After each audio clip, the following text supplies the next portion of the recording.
बर्फ से ढकी हुई एक दूर दराज दुनिया थी जहां हर तरफ सफेदी ही सफेदी नजर आती थी। इस ठंडे इलाके में एक पेंगुइन अपनी बड़ी सी कॉलोनी के साथ रहता था। रोज सुबह वो अपने दोस्तों के साथ समंदर के करीब जाता, मछली पकड़ता और फिर शाम को वापस आ जाता। मगर इस पेंगुइन के दिल में एक खामोश सी तन्हाई थी।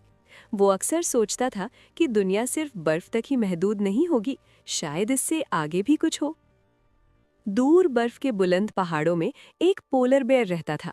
वो अपनी ताकत के बावजूद बहुत रहमदिल था। जब भी तूफान आता या कोई कमजोर जानवर फंस जाता, पोलर बेयर बिना सोचे समझे मदद के लिए आ जाता। उसके लिए असल ताकत दूसरों की हिफाजत करना थी, ना कि उन्हें डराना। इसी दुनिया के एक मुख्तलिफ कोने में, जहां बर्फ आहिस्ता आहिस्ता खत्म होती और जंगल शुरू होता, एक पैंथर रहता था। वो तेज, होशियार और बहुत तन्हा था। जंगल के जानवर उससे डरते थे, मगर कोई ये नहीं जानता था कि पैंथर का दिल भी नर्म था। वो तन्हाई इसलिए पसंद करता था क्योंकि उसे कभी किसी पर भरोसा करना नहीं आया। एक दिन अचानक मौसम बदलने लगा। आसमान सियाह हो गया, तेज हवाएं चलने लगीं और बर्फ का तूफान शुरू हो गया। पेंगुइन अपनी कॉलोनी के साथ था, मगर तेज हवा ने उसे फिसलती हुई बर्फ पर दूर ले जा फेंका। पल भर में वो अपनी कॉलोनी से बिछड़ गया और भटकते भटकते एक गहरी बर्फीली दरार में गिर गया। ठंड और अंधेरे में फंसकर पेंगुइन ने जोर जोर से मदद के लिए चीखना शुरू किया। उसकी आवाज़ दूर पहाड़ों तक गूंज उठी। पोलर बेयर ने ये आवाज़ सुनी और बिना वक्त ज़ाया किए तूफान के बावजूद उस तरफ चल पड़ा। बर्फ उसके कदम रोकती रही, मगर उसकी हिम्मत नहीं रुकी।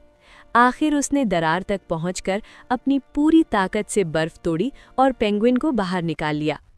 अभी वो दोनों सांस ही ले रहे थे कि बर्फ के धुंध से एक सियाह सा साया उभर कर सामने आ गया। ये पैंथर था। पोलर बेयर फौरन पेंगुइन के आगे खड़ा हो गया, मगर पैंथर ने कोई हमला नहीं किया। उसने धीमी आवाज में कहा, डरना मत, मैं भी इस तूफान में फंस गया हूं।